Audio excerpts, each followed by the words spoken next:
الحمد لله رب المشرقين ورب المغربين الذي خلق كل شيء زوجين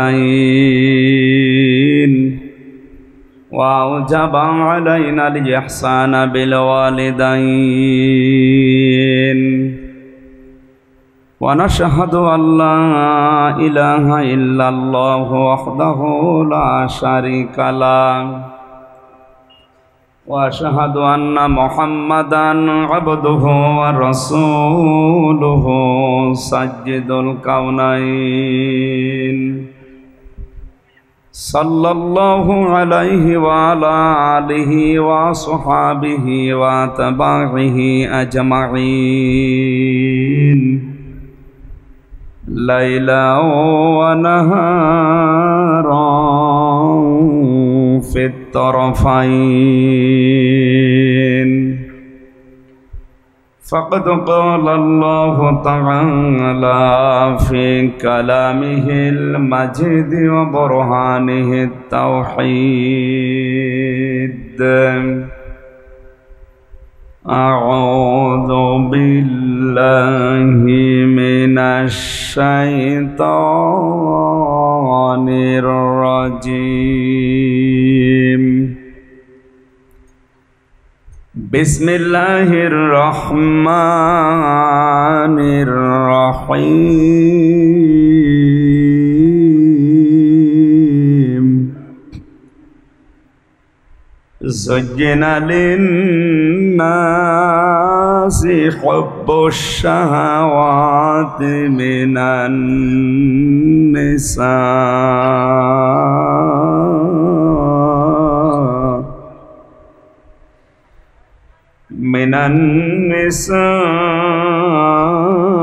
والولدان والبنين والقناطير المقنطرة من الذهب والفضة والخيل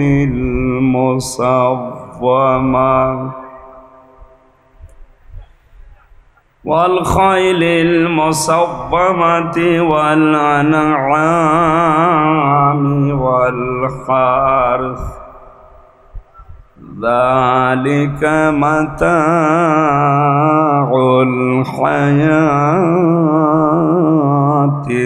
الدنيا والله عنده حسن المآب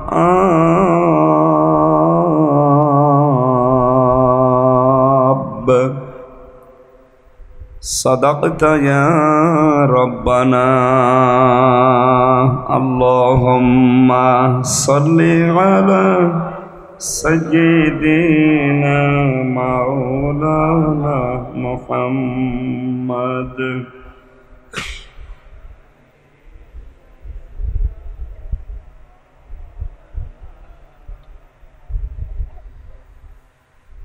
আমাকে শহীদ করে সেই মিছিলে শামিল করে নিও যে মিছিলের নেতা আমির হামজা খবায়েব খাব্বাব খোদার ছিল যারা অতি প্রিয় শামিল করে নিও আলহামদুলিল্লাহ। চট্টগ্রাম জেলার সাতকানিয়া থানার অন্তর্গত মাদারসা যুব উন্নয়ন পরিষদের উদ্যোগে একদিনব্যাপী পঞ্চম বাৎসরিক ঐতিহাসিক তাফসিরুল কোরআন মাহফিলের স্বনামধন্য সভাপতি বিশিষ্ট ব্যবসায়ী ও সমাজসেবক আলহাজ আবুল হাশেম সওদাগর,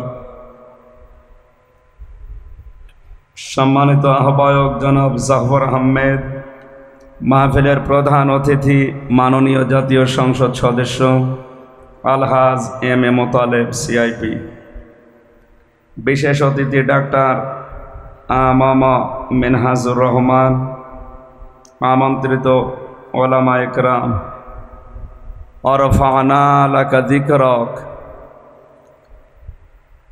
সম্মানিত ওলামা ইকরামের সম্মান মর্যাদা আরও কামনা করছে আল্লাহ যেন দান করেন, বলেন আমিন।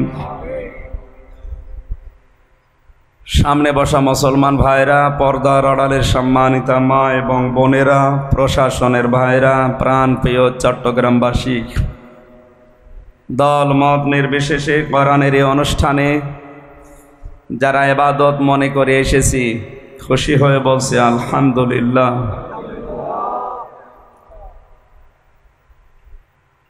বাংলাদেশ সহ বিশ্বে কোরআনে কারিমকে তাফসীর আকারে, এই যে তাফসীরুল কোরআন মাহফিল, এই শব্দের সাথে পরিচিত যিনি করিয়েছেন কোরআনের পাখি মরহুম আল্লামা দেলাওয়ার হোসেন সাইদি রহমতুল্লাহ আলাইহি, ওনার সর্বোচ্চ অনুষ্ঠানগুলো আমরা পেয়েছি রাত 10টা, 10:30টায় শেষ হয়ে যেত। আপনারা আবার কোন জামানায় আসলেন আমি তো জানি না, এখন বাজে রাত 12টা 4। একটা কথা হলো, দাওয়াত নেওয়ার সময় আমার খাতায় বললেন যে রাত 10টায় তুলবেন, 11:30 12টায় শেষ। এখন তো শেষ হয়ে যাওয়ার কথা।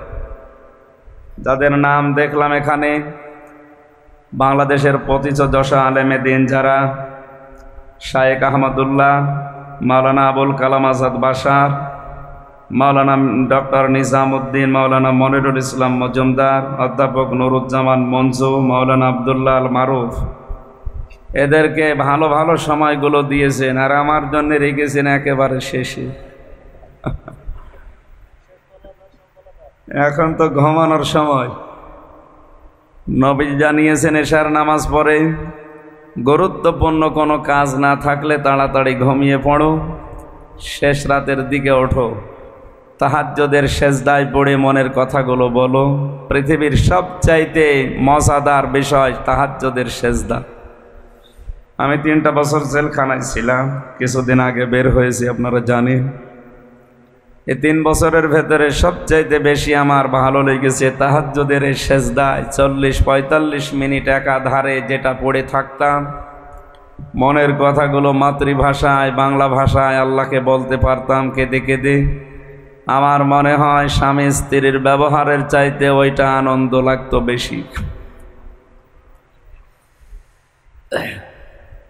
ওই নিয়মটা এখন তো আমরা পাল্টিয়ে ফেলবো। এখন বাজে 12টা, কিছু কথা বলে মোনাজাত করতে বাজবে 1টা, আপনি বাড়ি যেয়ে ঘুমাবেন রাত 2টা 3টায়, উঠবেন কখন? ফজরের নামাজ শেষ পর্যন্ত কাজা হয়ে যাবে। মেহমান করে যখন সেই কুষ্টিয়া থেকে পর্যন্ত নিয়ে আসলেন, চট্টগ্রাম সহ বাংলাদেশের 64 জেলার যারা কোরআনে কারিমের পাগল মুসলমান যারা, তাদেরকে বলবো এই অনুষ্ঠানগুলো কোরআনের পাখি যেভাবে করতেন ওইভাবে আপনারা সাজাবেন। মাগরিব থেকে এশা পর্যন্ত একজন আলোচককে দিয়ে শেষ করে দেবেন, এশার নামাজ পড়েই তুলে দেবেন। 1-1.5 ঘন্টা যায় বলো, অন্তত রাত 9টা 9:30টায় যেন অনুষ্ঠান শেষ হয়ে যায়।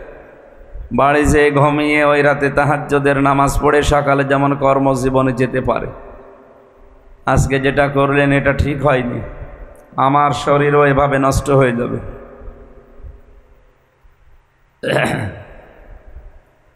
3 বছর জেলখানায় কি খেয়েছি আল্লাহ জানে, আর আমরা জানি।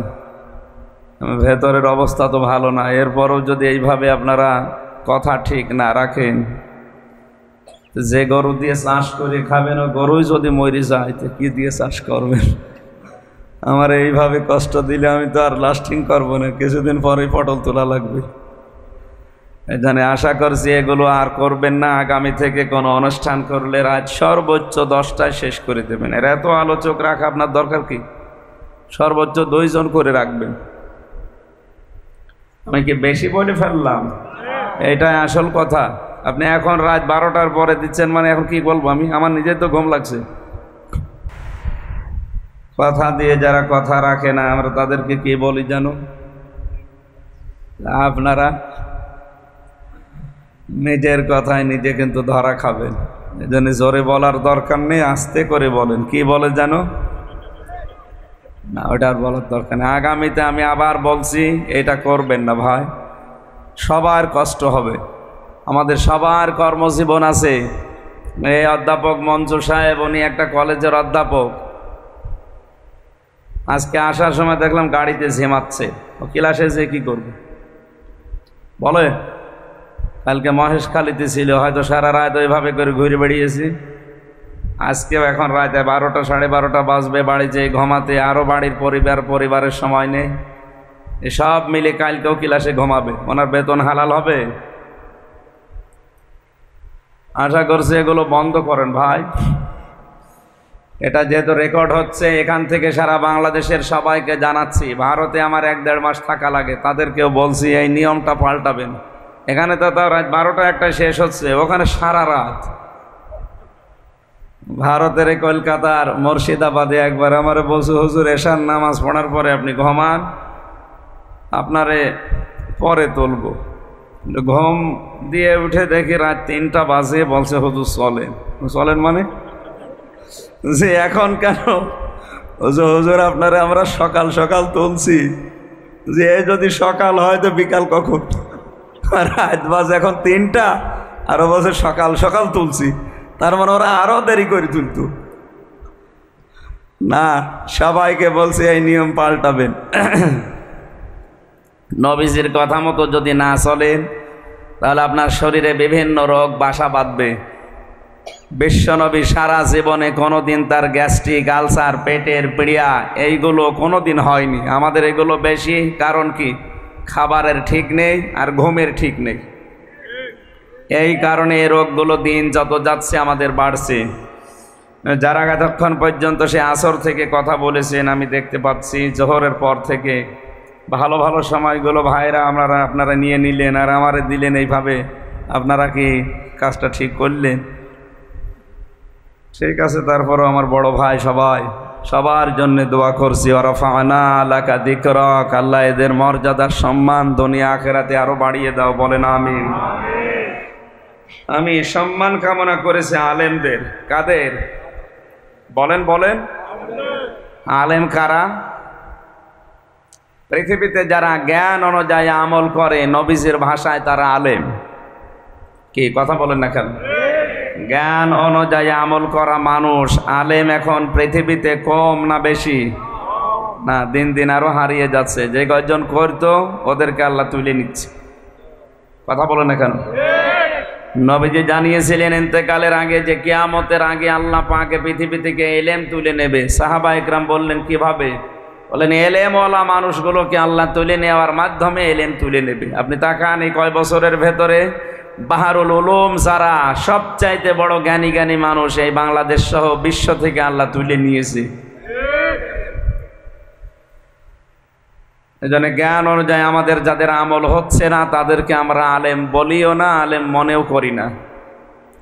কোরআনে কারীম জানিয়েছে ইন্নাল্লাযীনা ইয়াকতুমুনা মা আনজালাল্লাহু মিনাল কিতাবি ওয়া ইয়াশতারুনা বিহি সামানান কালীলা উলাইকা মা ইয়াকুলুনা ফি বুতুনিহিম ইল্লান নার ওয়ালা ইউকাল্লিমুহুমুল্লাহু ইয়াওমাল কিয়ামাতি ওয়ালা ইউযাক্কিহিম ওয়ালাহুম আযাবুন আলীম। জোরে বলেন আল্লাহু আকবার। সূরা বাকারা 2 নম্বর পারার 5 নম্বর পৃষ্ঠার 3 নম্বর লাইনের 174 নম্বর আয়াতে আছে। তাফসিরে ফি জিলালিল কোরআন সাজ্জাদ কুতুব এভাবে লিখেছেন, আল্লাহ পাক বলেন নিশ্চয় যে বা যারা একতমনা কাতামা, একতম মানে গোপন করা। এটা মজারে বর্তমান, ভবিষ্যৎ, প্রেজেন্ট, ফিউচার। এখন যারা করছে, ভবিষ্যৎ বলতে কিয়ামত পর্যন্ত যারা করবে। মানজালাল্লাহু মিনাল কিতাব, আল্লাহ পাক এই কিতাবের ভেতরে যা নাজিল করেছেন সেই কথাগুলো, এটা গোপন করার দ্বারা ইহুদিরা খুশি হয়, খ্রিস্টানরা খুশি হয়, সর্বোপরি বাংলাদেশের নামধারী মুসলমান মুনাফিক যারা এরা খুশি হয়। এদেরকে খুশি করার জন্য কোরআনের সঠিক কথাগুলো দুনিয়ার কোনো স্বার্থ পেয়ে যারা গোপন করে রাখে, আল্লাহ পাক বলেন গোপন করার দ্বারা তাদের হাদিয়া তোফা বেড়ে যায়, তাদের নজর নিয়াত যেটা ছিল তাদের ওইটা বেড়ে যায়, তাদের সেই জায়গা ছিল ওই জায়গা থেকে বাতিলরা আরো উপরে তুলে দেয়। আমার তো মনে হয় আয়াত পড়ার পরে ১৫০০ বছর আগে আল্লাহ যা বলেছেন বাংলাদেশে এখন খাপের খাপ মমতাজের বাপ মিলে যাচ্ছে। আপনি দেখেন আজ যারা কোরআনের কথাগুলো জানার পরেও গোপন করে রাখে, তারা যেখানে আছে এখান থেকে উপরে তুলে দেয় বাতিলরা। জেলা শহরের মসজিদে যদি ইমাম থাকে, যে ইমাম কোরআনের যত কথা গোপন করতে পারছে তাদেরকে আজ তত বড় জায়গায় দেওয়া হচ্ছে, তাদের বেতন, নজর নেওয়াজ, হাদিয়া তোফা সব বেড়ে যাচ্ছে দিন দিন। কোরআনের ভাষায় আল্লাহ পাক বলেন এই যে বেতন, নজর নেওয়াজ যেগুলো বাড়ে এগুলো একটাও কিন্তু ঠিক না, এগুলো সব জাহান্নামের আগুন। সবচাইতে বড় ক্ষতি হবে ওই মানুষগুলোর সাথে আল্লাহ কিয়ামতে কথা বলবেন না এবং তাদেরকে পবিত্র করবেন না। বলেন নাউজুবিল্লাহ। চট্টগ্রামবাসী ৪৮,০০০-এর উপরে এই দেশে এখন পীর। অধিকাংশ দরবারে গেলে আমার যতটুকু বাস্তবতায় ধারণা আছে, অধিকাংশ পীরের দরবারে গেলে সেখানে ইসলামী রাজনীতির কোনো কথা পাওয়া যায় না। বলে এটা রাজনীতি মুক্ত দরবার। বলেন নাউজুবিল্লাহ। যে দরবারে গেলে রসুলের ১০ বছরের রাজনীতি পাওয়া যায় না, ওটা শয়তানের দরবার। ৪৮,০০০-এর ভেতরে আমার মনে হয় প্রায় সবই এখন এইটা। অনেকে রাজনীতি এটা কোরআনের যেটা আছে এটাকে হারাম মনে করে ফতোয়াও দিচ্ছে। এর দ্বারা তারা বাতিলের কাছে নজর নেয়াজ পাচ্ছে, পদ পদবি পাচ্ছে, বিভিন্ন চেয়ার পর্যন্ত পেয়ে যাচ্ছে। কথা বলেন না কেন? এই চট্টগ্রামে নেই? হ্যাঁ, নাম ধরা লাগবে। এগুলোর দ্বারা আপনি টাকা পয়সা, অর্থ সম্পদ, পদ পদবি, চেয়ার যা কামাই করছেন, আল্লাহর ভাষায় সব জাহান্নামের আগুন। এখন যদি বলেন ওরা জানে না, হ্যাঁ জানে, ওর চাইতে শয়তান আরো বেশি জানতো। এই কথা বলেন না কেন? ওর জ্ঞান আর কতটুকু আছে? শয়তানের জ্ঞান ওর চাইতে ১০০০ গুণ বেশি ছিল। ও জ্ঞানের ওপরে আমল না করার কারণে মারদুদ হয়ে গেছে, শয়তান হয়ে গেছে। আজও বিশ্বে যারা কোরআনে কারিমের জ্ঞান পাওয়ার পরে যারা দুনিয়ার স্বার্থে পেয়ে আমল করে না, ওগুলো শয়তানের চাইতেও খারাপ। কারণ ওর পেটে এখন যা গিয়েছে, এই মাগরিবের পরে খাবার খেয়েছে, ওটা জাহান্নামের আগুন। আপনি বলতে পারেন না দেখলাম সাগরের মাছ দিয়ে খাবার খেয়েছে, কে বলেছে ওটা সাগরের মাছ? উলাইকা মা ইয়াকুলুনা ফি বুতুনিহিম ইল্লান নার। আল্লাহ বলেন পেটে যা দিয়েছে জাহান্নামের আগুন ছাড়া আর কিছু না। এই আয়াত তো আমি বানালাম। বলেন, আপনি যদি এই কথা শোনার পরে যদি আপনাকে শত্রু মনে করেন, আমাকে না, আপনাকে আমি বাঁচার জন্য বললাম। শয়তান আপনাকে দখল করে ফেলেছে, আপনি টের পাচ্ছেন না। আপনি এখন ফিরে আসেন, ঘর যখন কেটে যাবে তখন টের পাবেন। অধ্যাপক মঞ্জু সাহেব এখন যদি বাড়িতে যাওয়ার পরে ওনার স্ত্রী ওনারে গালি দেয়, শুয়োরের বাচ্চা, আর ভালো লাগবে? এক কথা বলে না কেন? ওনার রাগ হবে না? না রাগ হবে মানে না, রাগ হবে না। ওনার যদি জ্ঞান থাকে উনি চিন্তা করবে আমার শিক্ষিতা বউ, ধার্মিক বউ, ভালো বংশের মেয়ে, কোনোদিন আমার মুখের ওপরে চোখ তুলে কথা বলে না। আর আজকে সালাম দেওয়ার পরে আমারে কুকুরের বাচ্চা, শুকুরের বাচ্চা বলে গালি দিচ্ছে। অবশ্যই আমার বউরে ভূতে ধরেছে। কিসে ধরেছে? এরে জিনে ধরেছে, ভূতে ধরেছে, পরিতে ধরেছে। তাছাড়া স্বাভাবিক থাকলে তো আমারে গালি দেওয়ার কথা না। কোরআনের কথা শোনার পরে যার চরিত্রের সাথে মিলে যায়, এখন যদি লোকটা আল্লাহর উপরে রাগ না করে হামজার উপরে রাগ করে, বুঝতে হবে ওর স্বাভাবিক নেই, ওরে শয়তান দখল করে ফেলেছে।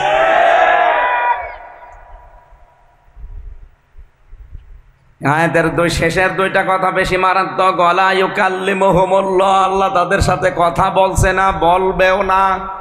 অথচ এই বাংলাদেশ সহ বিশ্বে আজ যারা আল্লাহর কথাগুলো গোপন করে, ওই ভণ্ড পীরগুলো আজ আওয়াজ ছড়িয়েছে আল্লাহর সাথে আমার কথা হয়।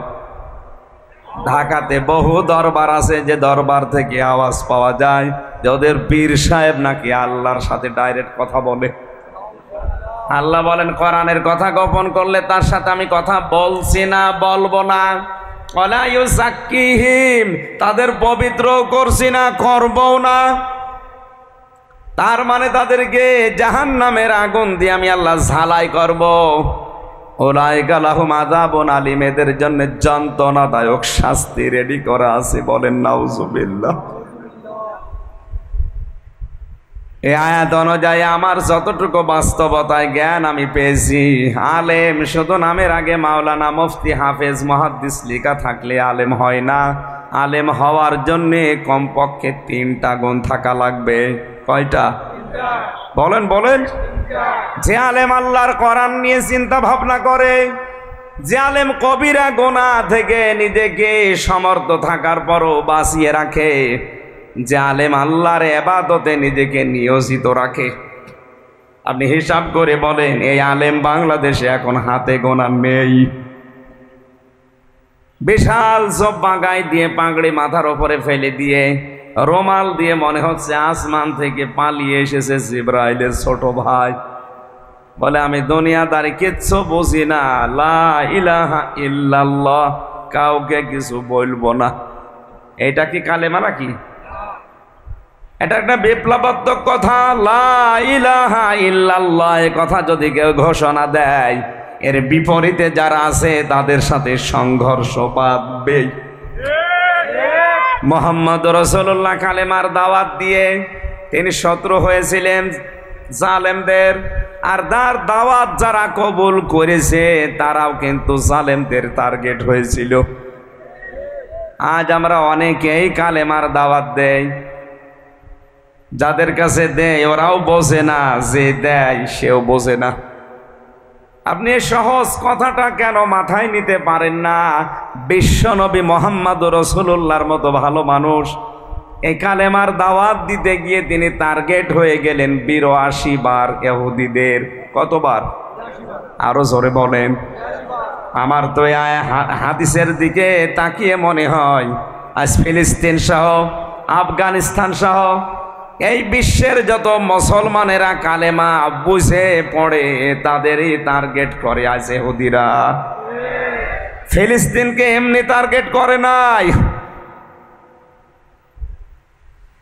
82 বার যদি বিশ্ব নবীকে ওরা জীবিত অবস্থায় মেরে ফেলার জন্য টার্গেট নেয়, এমনকি মারা যাওয়ার পরেও তাকে কবর থেকে তুলে নেওয়ার জন্য ষড়যন্ত্র করেছিল। তাহলে আজও বিশ্বে যারা সত্যিই নবীর মতো কালেমার কথা বলে, কালেমা পড়ে, তাদেরও বিরুদ্ধে ষড়যন্ত্র ইহুদি আর খ্রিস্টানরা করবেই। আমেরিকার সুরটা একটু নরম দেখে অনেকে বিভ্রান্ত হচ্ছে। না, ইহুদি, খ্রিস্টান, বৌদ্ধ, হিন্দু, মাজুসি, শুধু মুসলমান বাদ দিয়ে 4500 জাতি এখন দুনিয়ায়, সব ওরা এক। কোরআনে কারিমে আল্লাহ পররাষ্ট্রনীতির আয়াত দিয়েছেন, ইয়া আইয়ুহাল্লাযীনা আমানু লা তাত্তাখিযুল ইয়াহুদা ওয়ান নাসারা আউলিয়া বা'দুহুম আউলিয়াউ বা'দ। খুব ভালো করে শোনেন, হয়তো আয়াতটা এভাবে শোনেননি। আলেম যারা আছে তাদেরকে বলছি, ওহে যারা ইমানের দাবি করো, এটা সূরা মায়েদার 51 নম্বর আয়াত, তাদেরকে বলছি লা তাত্তাখিযুল ইয়াহুদা ওয়ান নাসারা আউলিয়া, ইহুদি আর নাসারাদেরকে তোমরা কখনো বন্ধু হিসাবে গ্রহণ করবা না। এই আয়াতটা কার? বলেন বলেন। আয়াতের পরবর্তী শব্দ কি? বা'দুহুম আউলিয়া ও বাদ, যখন তারা একে অপরের বন্ধু। পররাষ্ট্রনীতির এই আয়াতটা আল্লাহ এমনিতে নাযিল করেন নাই। বিশ্বে টিকে থাকতে হলে, বিশ্বে চলতে হলে পররাষ্ট্রনীতি এটা একটা ইবাদত, এটা আপনার লাগবে। ইহুদি, খ্রিস্টান, বৌদ্ধ, হিন্দু যারা আছে তারা যদি একে অপরের বন্ধু হয়ে কাজ করে তখন আর তাদের সাথে মিল মহব্বত দিয়ে চলা যাবে না। আজ ইহুদিরা খ্রিস্টানদের বন্ধু, খ্রিস্টানরা হিন্দুদের বন্ধু, হিন্দুরা বৌদ্ধদের বন্ধু। আপনি কি মনে করছেন চীন, রাশিয়া, আমেরিকার সাথে দ্বন্দ্ব? এটা তো মুখে মুখে, ভেতরে ওদের সব এক মুসলমান টাইট করার জন্য। আজ ফিলিস্তিনের পক্ষে শুধু মুসলমানেরা বাদ দিয়ে কেউ কথা বলছে না, অথচ তারাও তো মানুষ। আমি যেটা বোঝাতে চাচ্ছিলাম, কালেমা হচ্ছে বিপ্লবাত্মক একটা বাক্য। এ বাক্য বলতে গেলে এর বিরুদ্ধে যারা আছে অবশ্যই তাদের সাথে সংঘাত হবে, মাস্ট বি। আল্লাহ আমাদেরকে কালেমা সাজ্জেদ কুতুবের মতো বোঝার তৌফিক দিন, বলেন আমিন। তাকে ফাঁসির আসামি যখন করা হয়েছে, ফাঁসি দেওয়ার আগে জেলখানার যিনি ইমাম থাকে, খতিব থাকে, উনি এসে কালেমা পড়াবে। ডাক দিয়ে বললেন, আল্লাহর বান্দা, এই কালেমাটার দাওয়াত দিতে গিয়ে আজ আমার ফাঁসির রায় দিয়েছে, এখনই আমাকে মেরে ফেলবে। আর এই কালেমা পড়ি আপনি বেতন পাবেন, নজর পাবেন, নিয়াজ পাবেন, আপনার মর্যাদা আরো বাড়বে রাষ্ট্রে। সুতরাং আপনি ভালো করে শুনে নেন, আপনার কালেমা আর আমার কালেমা কখনো এক না।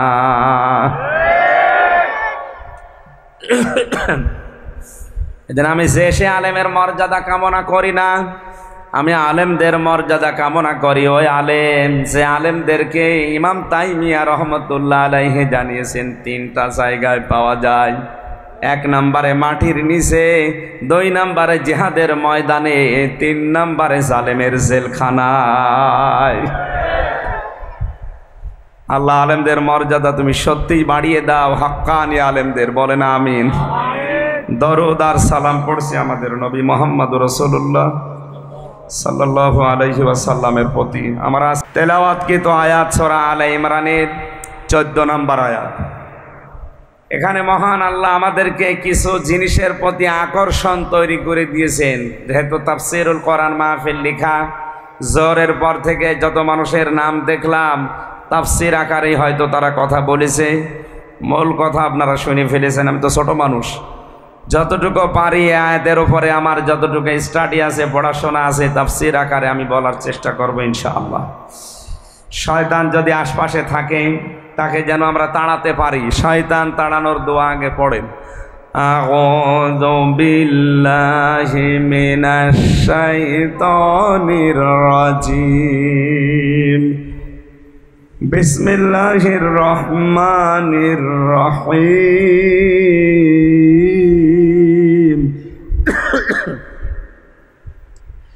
যুয়্যিনা লিন-নাসি হুব্বুশ শাহাওয়াতি মিনান নিসাই ওয়াল বানিন ইলা আখির আয়াত।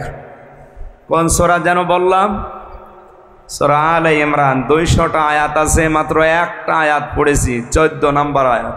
8টা বিষয় আছে আয়াতে। কয়টা?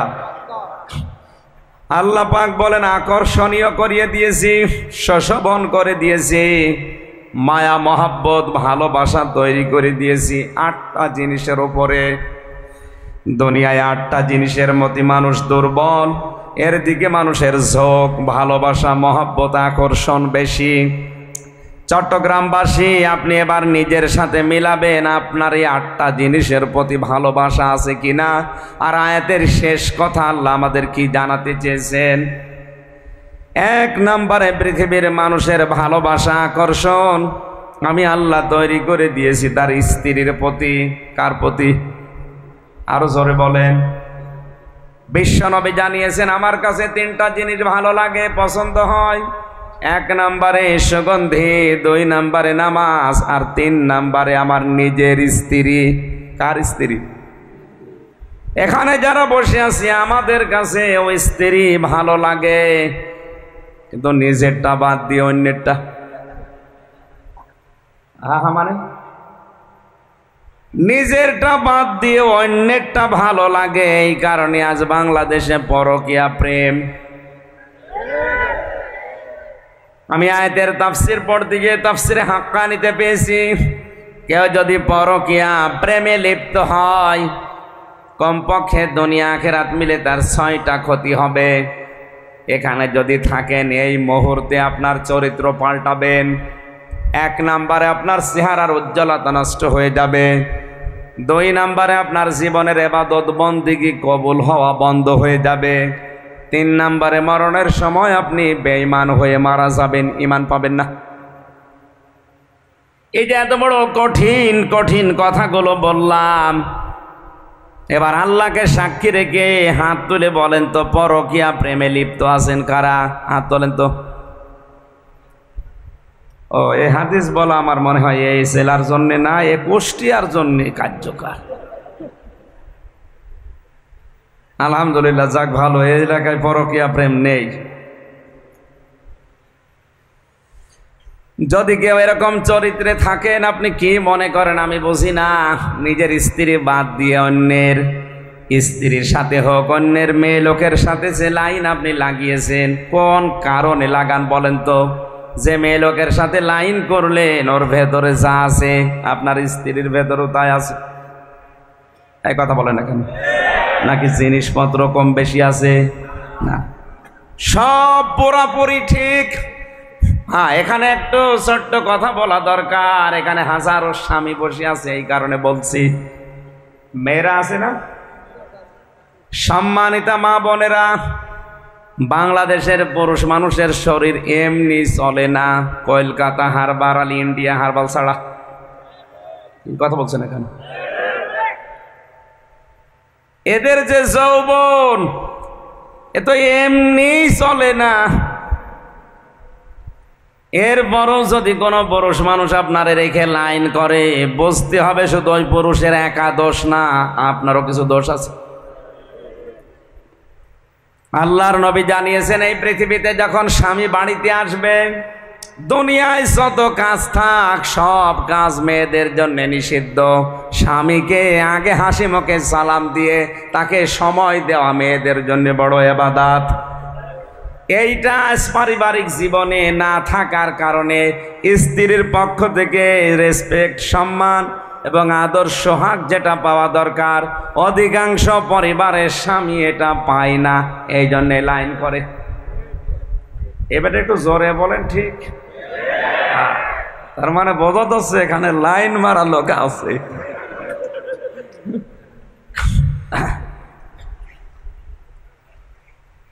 আল্লাহর নবী জানিয়েছেন পৃথিবীতে আমার কাছে স্ত্রী ভালো লাগতো, আমাদের কাছেও ভালো লাগছে, কিন্তু স্ত্রী তৈরি হওয়ার আগে যে 4টা বিষয় খেয়াল করা দরকার, এখানে অধিকাংশ মানুষ ওগুলো খেয়াল করছি না। এই যে লোকটা বসে আছে, বিয়ে করার পরে 10 বছর পার হয়ে গেছে, হয়তো এখন উনি বউ পাল্টাতে পারবে, কিন্তু সন্তান হয়ে গেছে 2-3টা। বলেন তো তারা তাদের মা পাল্টাতে পারবে? আরো আসতে বলেন। এই জন্য উনি সহ যত মানুষ এখানে আমরা আছি, বিয়ে করার আগে অবশ্যই সন্তানের মা কে হবে তার গুণাগুণ 4টা দেখে নেওয়া দরকার। 1 নম্বরে তার বংশ দেখতে হবে, 2 নম্বরে তার সৌন্দর্য, 3 নম্বরে তার সম্পদ, 4 নম্বরে দেখা লাগবে আল্লাহওয়ালা দিনদারিত্ব। অথচ আজকে বাংলাদেশ সহ অধিকাংশ মুসলিম দেশে মুসলমানদের বিয়ে শুরু হয় হারাম কাজ দিয়ে। মেয়ে দেখতে যাচ্ছে ছেলের দোলা ভাই আর বাবা, যে বিয়ে করবে যে ছাড়া দোলা ভাই আর বাবার জন্য দেখা ওই মেয়েকে যায় যাচ্ছে। আরো আসতে বলেন। অনেক জায়গায় দেখা যায় দোলা ভাই আর বাবা মিলে দেখতে গেছে, বাবার পছন্দ হয়ে গেছে, ছেলে বাদ দিয়ে নিজেই বিয়ে করে ফেলিস। আর ওই মেয়েটা কবুল বলার আগে তো বাবার জন্যেও তা, দোলা ভাইয়ের জন্যেও তা, ওই ছেলের জন্যেও তা। কথা বলেন না কেন? আপনি হারাম কাজ দিয়ে শুরু করলেন কোন কারণে? এরপর সন্তান জন্ম দেওয়ার সময় যেটা করা লাগে ওইটা অধিকাংশ মানুষের আমার মনে হয় ওর দোয়ায় জানা নেই। রংপুরে এক মাহফিলে গিয়েছিলাম, এক মুরব্বী এসে বলছে, হুজুর আসসালামু আলাইকুম। চেহারা দেখে তো মনে হচ্ছে অনেক বয়স, কি ছেলে মেয়ে আছে আপনার? হ্যাঁ। কয়টা? 9টা। 9টা ছেলে মেয়ে হয়ে গেছে। দাদা বলে আগে ডাকলাম, বললাম দাদা সন্তান জন্ম দেওয়ার সময় একটা দোয়া পড়া লাগে, একটু বলেন দেখি। বলছো হুজুর ও দোয়া এখনো পড়া হয়নি। তো ও দোয়া এখনো পড়েননি, 9টা জন্ম দিয়েছেন, আবার কবে পড়বেন? অথচ ওই দোয়ার ভেতরে মারাত্মক 2টা কথা আল্লাহকে বলা হয়, বিসমিল্লাহি, আমি আল্লাহর নামে আরম্ভ করছি আজকের এই বাসর রাত, আজকের এই সংসার। আল্লাহুম্মা জান্নিবিনা শাইতান ওয়া জান্নিবিশ শাইতান মা রাযাকতানা, আমি এবং আমার স্ত্রী দুইজনেই শয়তান থেকে আল্লাহর আশ্রয় চাই, এবং আমাদেরকে রিজিক হিসাবে আল্লাহ তুমি যা দেবে সন্তান আদি ওগুলো যেন শয়তান থেকে নিরাপদ থাকে, মুক্ত থাকে। এ দোয়াটা আপনি কি খেলাসূরা মনে করেন? নবীজি নিজে শিখিয়েছেন এটা। আজ আমাদের স্ত্রীগুলো যে 4টা গুণ দেখে বিয়ে করার দরকার ছিল, প্রথম 3টা হয়তো অনেকেই দেখে, হ্যাঁ বংশ দেখে, তার সৌন্দর্য দেখে, তার সম্পদ দেখে। 4 নাম্বার যেটা না দেখলে হবেই না, সেইটা আমার দেখার ভেতরে নেই। এই জন্য অধিকাংশ পরিবারে আজ জান্নাতের কাঙ্ক্ষিত সুখ নেই। পরিবারগুলো আজ জাহান্নামের অগ্নিকুণ্ডে, মনে হচ্ছে অগ্নিকুণ্ড জ্বলছে, জাহান্নামের আগুন জ্বলছে। এখানে একটা দোয়া শেখায়, আমি স্বামী, প্রত্যেকে স্বামী যারা আছেন তারা দোয়া করবেন, রব্বানা হাব লানা মিন আজওয়াজিনা ওয়া যুররিয়াতিনা কুররাতা আ'য়ুনি ওয়াজআলনা লিল মুত্তাকিনা ইমামা। স্ত্রীর প্রতি মহব্বত, ভালোবাসা, আকর্ষণ, এটা আমার আল্লাহ যেহেতু তৈরি করে দিয়েছে, এখান থেকে আপনি 100 ভাগ মুক্ত থাকতে পারবেন না। কিন্তু সাবধান, এদের পেছনে থাকতে গিয়ে যেন আপনার বিশাল জীবন আখিরাত নষ্ট হয়ে না যায়। এই জন্যে তাফসীর মাহফিলের আয়োজন। সূরা মুনাফিকুনের 9 নাম্বার আয়াতে আমার আল্লাহ আমাদেরকে সতর্ক করছেন ভালোবেসে, ইয়া আইয়ুহাল্লাযীনা আমানু লা তুলহিকুম আমওয়ালুকুম ওয়ালা আওলাদুকুম আন যিকিরিল্লাহ ওয়া মান ইয়াফআল যালিকা ফাউলাইকা হুমুল খাসিরুন। ওহে যারা ইমানের দাবি করো, আমি তাফসীরে আয়াতটা পড়তে গিয়ে দেখেছি 89 বার কোরআনে আল্লাহ এই শব্দটা দিয়েছেন। কতবার? মুফাসসির লিখেছেন আল্লাহ পাক যখন এই আয়াত দিয়ে মানুষকে ডাকেন, বিশেষ করে ইমানদারকে, তখন তার কুদরতি হাত এভাবে উঁচা করে ডাকেন, ইয়া আইয়ুহাল্লাযীনা আমানু। জোরে বলেন সুবহানাল্লাহ। ডাক দেন মায়া দিয়ে, মহব্বত দিয়ে।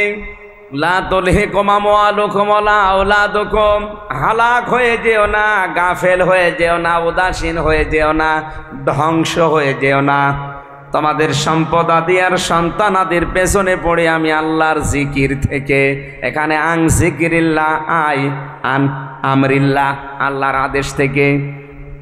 ওয়া মান ইয়াফআল যালিকা ফাউলাইকা হুমুল খাসিরুন। কোন মানুষ যদি এ কাজ করে, স্ত্রী, সন্তান, সম্পদ এগুলোর পেছনে পড়ে আমার আল্লাহর আইনগুলো যদি ভুলে যায়, আল্লাহ পাক বলেন ওই লোকটার জীবন ক্ষতিগ্রস্ত। বলেন নাউজুবিল্লাহ। এই আয়াতটার সাথে আমি বাংলাদেশ এবং বিশ্বের অন্যান্য মুসলিম অনেকগুলো দেশের সাথে মিলিয়ে মিল পাই না। আমি রিমান্ডে যখন ছিলাম, আমি নাম নিলাম না, এক হিন্দু অফিসার আমারে উনি বলছিল, আমি মিশন ওমানে ছিলাম, 2 বছর ওখানে আমি ছিলাম। যে হোটেলে খাবার খেতাম, খুব ভালো করে মিলাবেন, 2টা বছর আমি ওই হোটেলে খাবার খাই, ওদের ভাষা আমার আয়ত্ত হয়ে গেছে। এই 2টা বছরের ভেতরে দেখলাম ওই দোকানে যে খাবার দিয়ে যায়, পানি দিয়ে যায়, তরকারি দিয়ে যায়, ওই ছেলেটা হচ্ছে দোকানদারের ছোট ছেলে। দোকানদার বসে ক্যাশ কাউন্টারে বসে টাকা গুনতেছে, আর ওই ছেলেটা সারাদিন ডিউটি করে, ওই কাজ করে, পানি দেয়, তরকারি দেয়, ভাত দেয়, এভাবে করে। ওনার একদিন জিজ্ঞাসা করলাম, আপনার নিজের ছেলে, আপনি এত বড় দোকানের মালিক, এত টাকা পয়সা, আপনার ছেলেটাকে ভালোভাবে লেখাপড়া করিয়ে একটা ভালো জায়গায় তুলে দিতে পারেননি? লোকটা ওনার ভাষা দিয়ে আমারে বুঝিয়েছে। কোরআনের একটা আয়াত পড়ে, সূরা তাগাবুনের 14 নম্বর 15 নম্বর আয়াত, ইয়া আইয়ুহাল্লাযীনা আমানু ইন্না মিন আজওয়াজিকুম ওয়া আওলাদিকুম আদুওয়াল লাকুম ফাহযারুহুম ইলা আখিরি আয়াত। আমি সহ এখানে যত মানুষ বসে আছি সবার জন্য ওই হিন্দু অফিসারের কথাটা মনের ভেতরে লাগবে, আপনি ভালো করে শোনেন। উনি আমারে বলছিলেন, ওই যে ওমানের ওই দোকানদার আমাকে বলছে, আপনি কোন দেশে বাড়ি আমি জানি না, আপনি জাতিতে কি আমি তাও জানি না, কোরআনের যে আয়াত পড়লাম আপনি কি বুঝেছেন? ও হিন্দু বেটা, ওর কোরআনের অনেকগুলো আয়াত দেখলাম ওর মুখস্থ আছে, আমি তো নিজে হাফেজ। ও যে সমস্ত আয়াতগুলো বলছিল আমি থ হয়ে গেছি রিমান্ডে। কি বলে এটা হিন্দু মানুষ? আমার তো মনে হয় যতগুলো আয়াত আমার সামনে এই 10 দিন রিমান্ডে পড়েছে, ওর প্রায় 2-3 পারা কোরআন মুখস্থ হয়ে আছে। আমারে বলছে, হুজুর এই দোয়াটা, এই আয়াতটা যখন পড়েছে সূরা তাগাবুনের 14 এবং 15 নম্বর আয়াত আমারে শোনালো। আমি তো বাংলায় পড়েছি, আমি বুঝে ফেলেছি উনি আমার কি বলতে চাই। দোকানদার আমাকে বলতে চেয়েছে, হে আল্লাহর বান্দা, আল্লাহ পাক আমাকে কোরআনে কারিমে জানিয়েছে অবশ্যই তোমাদের স্ত্রী, তোমাদের সন্তান তোমাদের মাঝে মাঝে তোমাদের জন্য শত্রু হয়ে দাঁড়াবে, সুতরাং তাদের সম্পর্কে সতর্ক থাকবা। এটা আমার সন্তানের প্রতি আমার কিছু দায়িত্ব আছে। একে জন্ম দেওয়ার পরে আমি এর একটা সুন্দর নাম রেখেছি, আহমেদ আলী। কি নাম? এর নাম রেখেছি আহমেদ আলী। 2 নম্বর, একে যতটুকু পারি আমি দিনের শিক্ষা দিয়েছি। হ্যাঁ, ইসলাম মানতে গিয়ে যতটুকু দিন জানা লাগে ও জানে।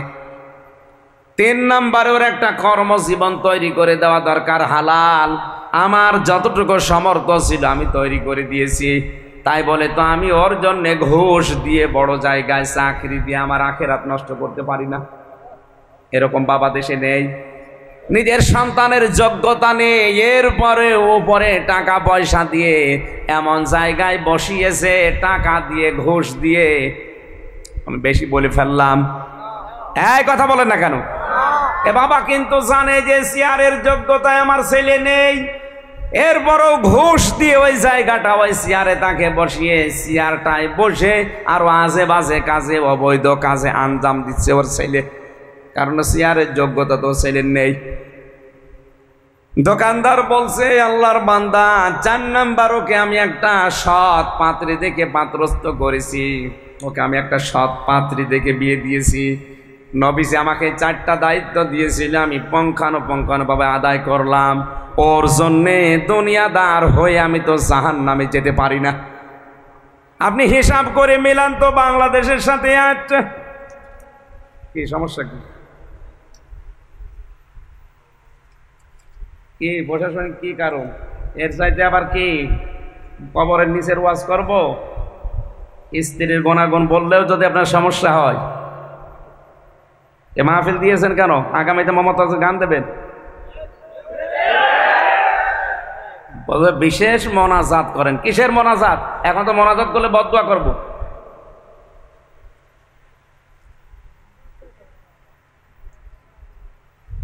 খেলা করার জন্য। সম্মানিত ভাইরা, আমরা যে 8টা গুণ বলার জন্য বসেছিলাম, আমি তাফসীর আকারে এই কথা বলছিলাম ইবনে কাসির থেকে, নাকি বানিয়ে বানিয়ে বলছি? অন্যান্য দেশের মুসলিমদের সন্তানাদি আর স্ত্রীর প্রতি যে দায়িত্ব কোরআন দিয়ে তারা যেভাবে বুঝেছে, আমাদের ওইভাবে বোঝা সম্ভব হচ্ছে না। আমরা আকর্ষণীয় মনে করে তাদের কারণে আজ আখিরাত ধ্বংস করে ফেলছি। আল্লাহ আমাদেরকে সূরা আলে ইমরানের 14 নম্বর আয়াতটা বোঝার তৌফিক দিন না। আমরা প্রশাসন এবং আইনের প্রতি শ্রদ্ধাশীল, দেশে যারা দায়িত্বে আছে তাদের প্রতি শ্রদ্ধাশীল। এর জন্য কি কি কি কারণে আপনি বন্ধ করে দিলেন আমি জানি না। আমি তো আর আবু সেহেল দেখি নাই। আমার তো মনে হয় কোরআনে কারিমের এই হেদায়েতমূলক কথাগুলো যারা বলতে দেয় না, আবু সেহেল যদি দেখতে চান ওই মানুষগুলোকে দেখে নেবেন। এরা মারা গেলে এদের জানাজা দেওয়া, কবরে দেওয়া বেকার হবে। আল্লাহুম্মা আমিন। রব্বানা যালামনা আনফুসানা ওয়া ইল্লাম তাগফির লানা ওয়া তারহামনা লানাকুনান্না মিনাল খাসিরিন। রব্বুল আলামিন, বড় আশা নিয়ে কোরআনে কারিম প্রচার করার জন্য সেই কুষ্টিয়া থেকে চট্টগ্রাম পর্যন্ত এসেছিলাম। তাফসির আকারে তাফসিরুল কোরআন মাহফিলে এই কথা বলার চেষ্টা চালাচ্ছিলাম। যতটুকুই বলেছি আমাদেরকে তুমি মেনে চলার তৌফিক দাও। আমিন। এ মাহফিলের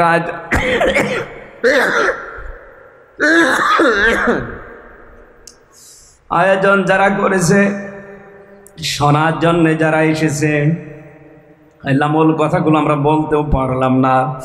যতটুকুই বলেছি আমাদের জীবনে আমল করার তৌফিক দাও।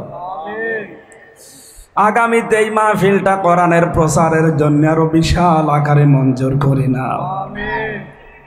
যারা এই কোরআনের প্রচারের সাথে জড়িত তাদেরকে হেদায়েত নসিব করো। যারা না বুঝে বন্ধ করে দিল তাদেরকে হেদায়েত নসিব করো।